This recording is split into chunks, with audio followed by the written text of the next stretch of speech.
Hey everyone, and welcome back for another deep dive. Hmm. Today we are talking about something that I think we all use every day without even really thinking about it, and that is product packaging. Hmm. But it can actually be like a big barrier for people with disabilities. Right? And so we're looking at this really interesting YouTube video from the Blind Life channel, and the host Sam got to check out some new accessible packaging designs from Procter and Gamble. Nice. And get this, they actually brought actual product samples to the conference, which I thought was really cool. Yeah, it's great that they took that approach because I think hands-on experience makes all the difference when you're talking about accessibility. Right. It's like so much more impactful than just like talking about it in theory. Totally. So P&G's goal here is to make their packaging accessible for everyone, including those with mobility or vision impairments. And so one of the things that they're doing is incorporating tactile markings directly onto the bottles. Yeah, it's like Braille, but it's specifically designed to help you identify what product you're holding. And this solves a major problem for people with vision impairments because how do you tell the difference between your shampoo and your conditioner when the bottles feel exactly the same? Yeah, and the detail that really stood out to me is that these markings are not stickers. Oh, They're wow. actually molded into the plastic. That's great. So they were really thinking about the fact that a sticker could peel off over time and then it would become inaccessible again. Absolutely. It shows they've really thought this through, and they even have what they call an icon key that explains what each of those little tactile symbols are. Yeah, it's almost like deciphering hieroglyphics, Hmm. but in like a really practical, everyday kind of way. Right. Like the symbol for body wash is one line Hmm. because you have one body hand. Soap is two lines because you have two hands. Shampoos, vertical lines like strands of hair. They're so intuitive.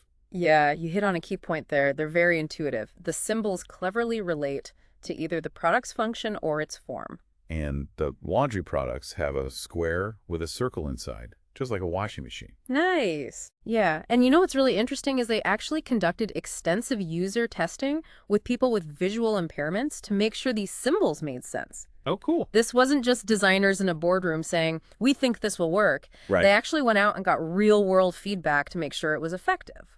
It's awesome. Yeah. At the end of the video, Sam encourages everyone to keep an eye out for these products in stores and Mhm. sport companies that are making these kinds of changes. And I think that's so important. Like, it really made me think about voting with our wallets Yeah. and supporting businesses that are prioritizing accessibility. Yeah, I think this example with the packaging really highlights a bigger issue, which is that so many everyday objects are designed without considering the needs of all users. Yeah. And this concept of accessible packaging is actually part of a much larger movement called universal design. Okay. And the idea is to create products and environments that can be used by everyone, regardless of their ageability or any other factor. So it's like thinking beyond just helping people with disabilities.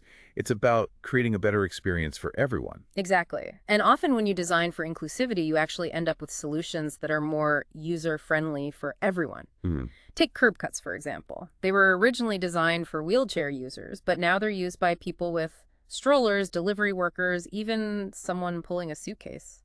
That's such a good point. Yeah. And like, think about it. How many times have you, as a person without a disability, benefited from a design feature that was originally intended for someone with a disability? Probably more times than you realize. And that's the power of universal design. It's not about creating separate solutions for different groups of people. It's about creating one solution that works well for everyone. Right. So coming back to P&G, I was really blown away by the fact that they molded the markings into the plastic. It's not a superficial add-on. It's an integrated part of the product design. And I think that's a really important distinction because it shows that they're committed to accessibility not just as an afterthought, but as a core principle of their design process. They're thinking about the needs of all their users from the very beginning. This is so much bigger than just like a few tactile markings on a bottle. Yeah. It's a statement about inclusion and the importance of considering everyone's needs. It makes you wonder what other everyday objects could benefit from this type of thinking. You know, that's a fantastic question and a great place to transition into the next part of our deep dive. Let's explore some more examples of how universal design is making a difference in the world around us. So where else are we seeing this universal design philosophy being put into practice? It's amazing to me how something as simple as like tactile markings on a bottle can make such a huge difference in someone's life. It really is. It's about recognizing that even small design choices can have a significant impact on people's ability to interact with the world around them. And the beauty of universal design is that it often leads to innovations that benefit everyone, not just people with disabilities. Okay, so give me some examples. I'm really curious to hear about how this plays out in other areas of life. Well, let's think about something as basic as a door handle. Okay. Most traditional doorknobs require a twisting motion, which can be really challenging for someone with arthritis or limited dexterity. You're right. I never really thought about that. I just take for granted that I can like grab a doorknob and turn it. Exactly. But with a lever-style handle you just push down and the door opens, it's Mm. much easier for people with limited hand strength or mobility, and it's also more convenient for everyone else, especially if you're carrying groceries or have your hands full. So it's like a win-win. Yeah, It solves a specific accessibility issue, right. but it also just makes the design more user-friendly overall. Precisely. And we see this same principle applied in so many other areas. Think about public transportation. Okay. Modern buses and trains are often equipped with ramps or lifts for wheelchair users, but those features also make it easier for parents with strollers, seniors with mobility aids, anyone with heavy luggage. It's amazing how something designed for a specific group can end up benefiting so many others. Mm. And it really highlights how interconnected we all are, right? Designing for one group often means designing for everyone. Absolutely. Another great example is the evolution of the remote control. Okay. Older remote controls were often small and cluttered with tiny buttons, making them difficult to use for people with visual impairments or dexterity issues. But now we're seeing larger remotes with fewer, more clearly labeled buttons, which are easier for everyone to see and use. And with voice control becoming increasingly common, those accessibility features are becoming even more sophisticated and integrated. It's exciting to see how technology is playing a role in making things more inclusive. Technology is definitely a game changer when it comes to accessibility. But even without all the bells and whistles of modern tech, simple design choices can have a huge impact. Take, for example, the concept of color contrast. Okay, so color contrast. I know that's important for people with low vision, but how does that tie into universal design? Well, imagine you're trying to read text on a website or a sign. If the text color is very similar to the background color, it can be incredibly difficult to decipher, even for people with perfect vision. Oh, like those websites with light gray text on a white background? That drives me crazy. Exactly. But by using high contrast colors like black text on a white background or yellow text on a black background, you make the text much easier to read for everyone. And it also helps people with low vision color blindness or other visual impairments. So it's a perfect example of how a seemingly small design tweak can have a big impact on usability for everyone. It makes you wonder why more companies don't prioritize this kind of inclusive design thinking from the get-go. Right. Sometimes it feels like common sense, but unfortunately, it's not always common practice. That's why it's so important for consumers to speak up and demand products and services that are accessible to everyone. And as we were talking about earlier, voting with our wallets is a big part of that. If we support companies that are prioritizing accessibility, we send a message that inclusivity matters. And in turn, that encourages other companies to follow suit. It's about creating a ripple effect. Exactly. And that's how we ultimately create a more inclusive world, by recognizing the needs of all users and advocating for design solutions that benefit everyone. Now, what's really fascinating to me is how this concept of universal design extends beyond just physical objects. Oh, that's interesting. I was just thinking about how it applies to physical things like buildings and products. So what else are you thinking about? Well, think about digital spaces, websites, apps, software. These are all areas where accessibility and universal design are becoming increasingly important. You know, you're right. I spend so much of my day online, and I don't always stop to think about how accessible those spaces are for everybody. It's easy to overlook, but it's so important. Think about a website that uses complex navigation or relies heavily on visual cues.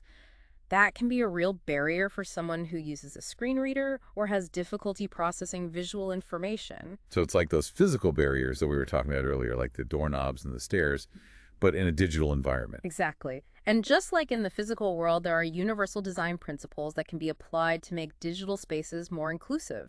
For example, using clear and concise language, providing alternative text for images, and ensuring that all functionality can be accessed using a keyboard. These are all essential for creating a website or app that everyone can use. And it's not just about people with disabilities either. Like things like closed captions benefit a huge range of people. from those who are hard of hearing to someone watching a video in a noisy environment. Absolutely. And again, those captions were originally designed as an accessibility feature. It's a perfect example of how universal design can create solutions that have a much broader impact than initially intended. So what does this all mean for our listeners? What can we do to kind of promote accessibility and universal design in our own lives? Well, I think first and foremost, it's about awareness. Just being mindful of the fact that not everyone experiences the world in the same way can make a huge difference.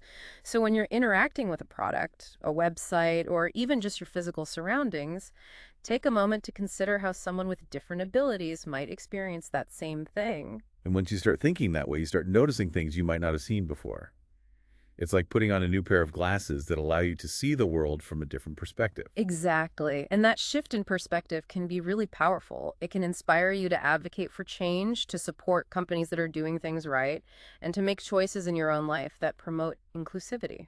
It's a reminder that we all have a role to play in creating a more accessible world. And it doesn't have to be some grand gesture. It can be as simple as choosing to shop at a store that has automatic doors, or making sure your own website has captions on its videos. And even just talking about these issues with friends and family can help to raise awareness and normalize the conversation around accessibility, because ultimately that's how we create lasting change by making inclusivity a shared value and a collective responsibility. This deep dive has been a real eye-opener for me. I'm Yeah. definitely going to be paying more attention to the accessibility of the things I use and the spaces I inhabit, and I'm excited to start thinking more critically about how design can be used to create a more inclusive world for everyone. That's what we love to hear. Remember, it all starts with awareness, and then it's about taking action, however small, to make a difference. Keep learning, keep questioning, and keep advocating for a world that works for everyone. Thanks for joining us for this deep dive into the fascinating world of accessible design. Until next time.